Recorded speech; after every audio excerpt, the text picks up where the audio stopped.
financialization of housing is just a contemporary phase of a very long process of dispossession.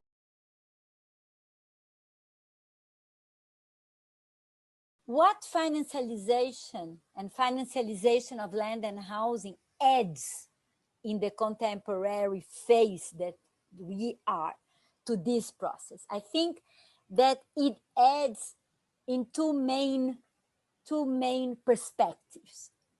First of all, a scale.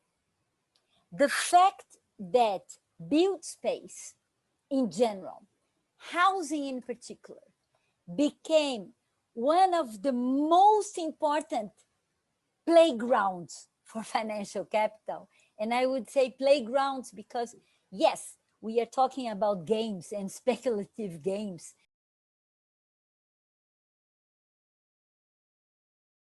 I understand financialization as a process where extended circuits of financial processes, instruments, intermediaries are all implicated in the reconfiguration of housing development, acquisition, ownership, and management in order to render immovable property into liquid capital. And so we can think about financialization as a project of speculative urbanism insofar as these finance-driven transformations are working to abstract away from local histories and lived experiences.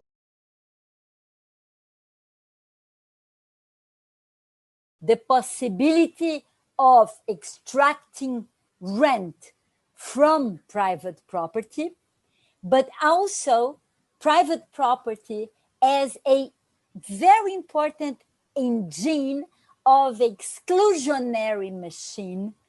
So at the same time creating the ones who own land, but also the landless. For example, Manuel Albers and colleagues theorized the financialization of rental housing in terms of accumulation by dispossession. And they have this framework of financialization 1.0 and 2.0.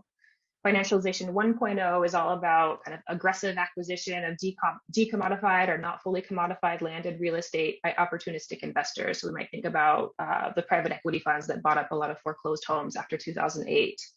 This primitive accumulation then enables financialization 2.0, which incorporates property into systems of long-term investment and rentiership. So the transition from private equity funds to publicly listed real estate investment trusts.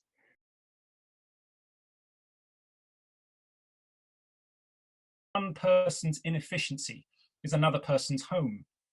From the perspective of a tenant facing displacement from their long-time home, it is the system of commodified residential development that is inefficient, not to mention cruel and destructive. And this language of efficiency actually reflects the different worlds between tenured economists working in elite universities or well-funded think tanks and the lives of low-income tenants struggling to feed their families on very low incomes, or even having to make the choice between paying rent or eating. Real efficiency is surely not achieved when rental housing costs have reached 50% of household incomes, when households have hardly any money to spend on other necessities, and when the effects of housing insecurity places pressure on other sectors such as healthcare provision.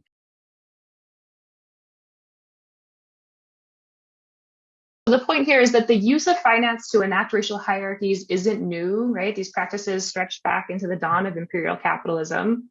What is new since the late 20th century is the way that finance is being combined with automated and digitized technologies as a way to govern the allocation of investment, wealth, landed property, and access to place.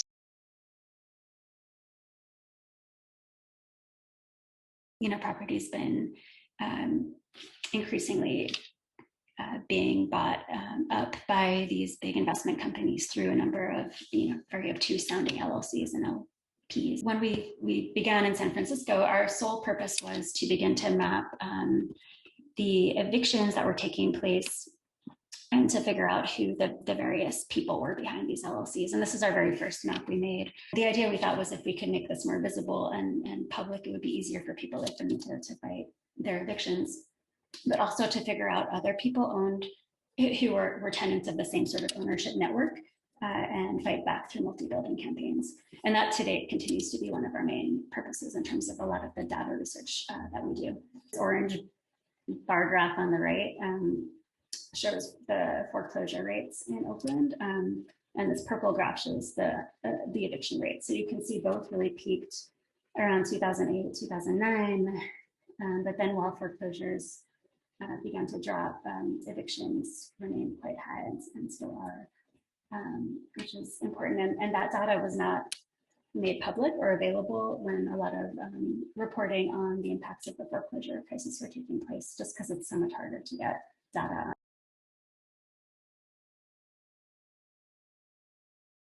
Just hearing those words, rent control, is deeply unsettling to anyone who cannot cope with the idea of price controls, to anyone who believes in free and competitive market economies and in the sanctity of private property rights, and in the idea that nobody should be prevented from making as much money as they can from housing. So in most countries, there are laws protecting the rights of shareholders and protecting investors from the consequences when they invest in companies that do awful, illegal, sometimes genocidal things.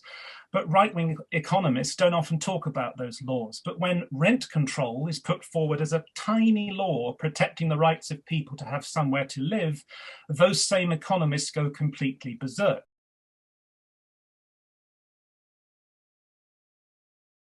Financialization is affected our lines of action more or less. Is like this. Is not very much an issue in the public space discussion. After 2016, 2017, we started to raise this issue much more in the activist area and in the academia. But is not generalized. Society doesn't know very much what is this financialization. They know that people know that they cannot afford homes anymore. They know that they cannot afford rents, but is very much focused on the consequences of it.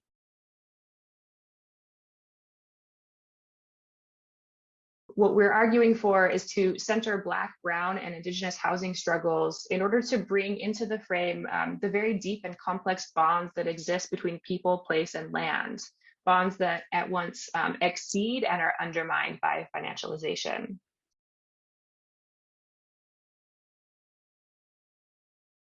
We are sitting in a really stubborn market force that sees and places housing first as a commodity, as an asset, before it is something that provides, that's linked to a right, a constitutional right in our context. It's almost accepted that the financialization, the commodification of housing cannot be disrupted.